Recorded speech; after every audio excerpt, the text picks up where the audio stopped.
For this video, good evening. Bago tayo magpatuloy, good evening po sa lahat, mga guys, mga idol. Ito na naman tayo, maglilinis na naman tayo. Kasi malapit na namang uwian. Kailangan malinis ko to kasi kinabukasan panibagong deliver na naman. Kumusta naman po kayo mga guys, mga idol? Happy Merry Christmas and Happy New Year po sa atin lahat. Sana po maging masaya kayo sa paparating po na New Year at mga panibagong buhay na naman po tayo. Sana po may magbabago sa atin na mangyari. Dahil po sa katotoo lang sa panahon natin ngayon, ang hirap maghanap buhay, lalo na walang katuwang o di kaya walang trabaho na tuloy-tuloy. Ang hirap sa buhay natin mga guys, mga idol. Sa ngayon, ako po ay habang gumagawa sa loob, pinag-iisipan ko talaga kung paano dapat gawin na may mga extra income. Kasi pag ito lang guys kasi yung asahan ko, hindi kaya talaga buhayin yung pamilya. Ang hirap buhayin guys, mga idol. Kailangan ko talagang mag-isip ng ibang paraan kailangan ko magkaroon ng puhunan sa panibagong naisip ko na gagawin ko na negosyo para buhay. Kasi mga idol, kahit ang gawin ko na anong gagawin ko sa trabaho ko na to, di talaga kakayanin, lalo na dumadami kami, tapos may mga bayaran pa ng bahay, kuryente, tubig, ilaw. Kaya dubli kayod talaga mga guys, mga idol. Minsan pa nga nagigipit pa. Kayo naman mga guys, mga idol, kumusta naman kayo?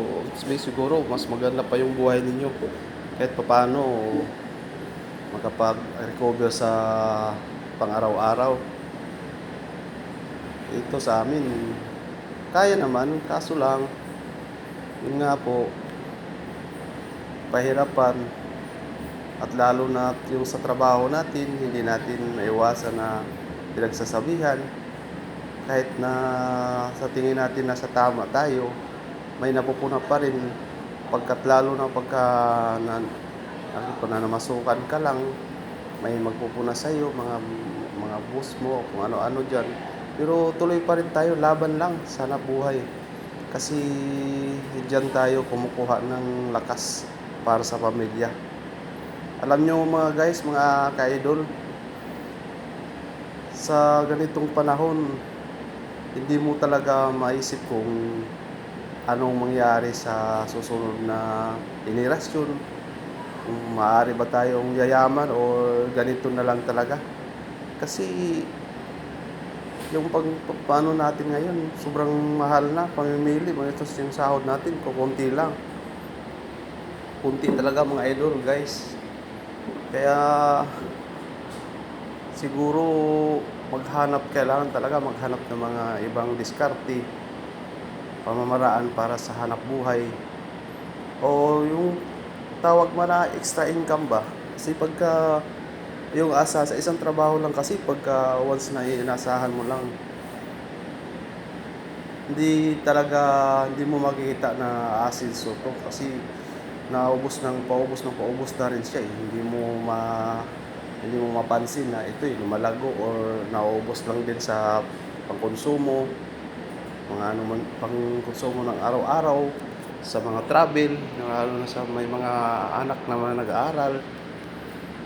Hindi talaga budget ng maayos yung maging sahod ko idol dahil din sa daming expenses. Di naman naaalangan naman, hindi mo nagbigyan ng opportunity yun na gano'n na mangyari. Kaya masasabi ko lang talaga, dubli kayod talaga kung kinakailangan. Dubli kayod tayo. Huwag tayo umasa sa isang trabaho lang. Kung hanggat maaari, maghanap tayo ng paraan ng mga extra income, hanap buhay. para alalay dun sa mga permanenteng trabaho mo.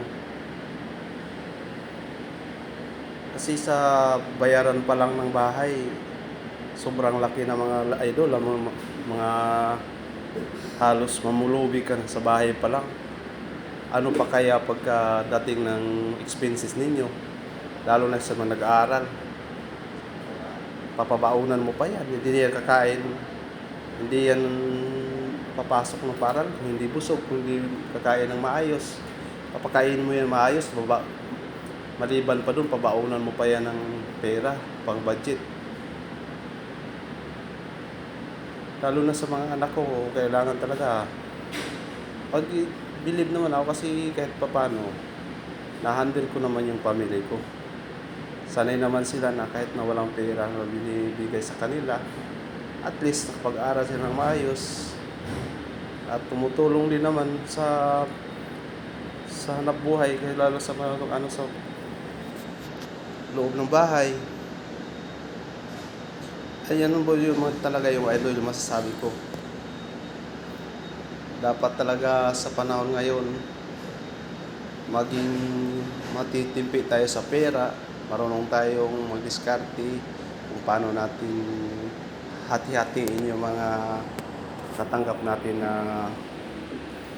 biyaya galing sa Panginoon. Yan ba yun ba? Pahinga muna tayo habang papagod din sa kakuskus. Mamaya't maya sa labas naman ako maglilinis. Kailangan mag-cleaning muna ako. I-cleaning ko muna to kasi panibagong naman dito, panibagong filing na naman ng mga delivery. Tsaka ito kasi mga kailangan tong maging mabango yung loob kasi minsan chine-check din ng mga dito, mga officer, kailangan malinis din yung loob ng chamber. At saka yung mga kamada ng mga plates, tas sama-sama dapat iba-ibang kulay. Kasi mahirap na pag napuna. Kukuskusin ko na naman to kasi dito na lang banda sa dulo, kanto na lang to. Minsan kasi may mga tigas na yung mga dumi, hindi yung kailangan kailangan kukuskusin mo ng todo, kuskusin todo.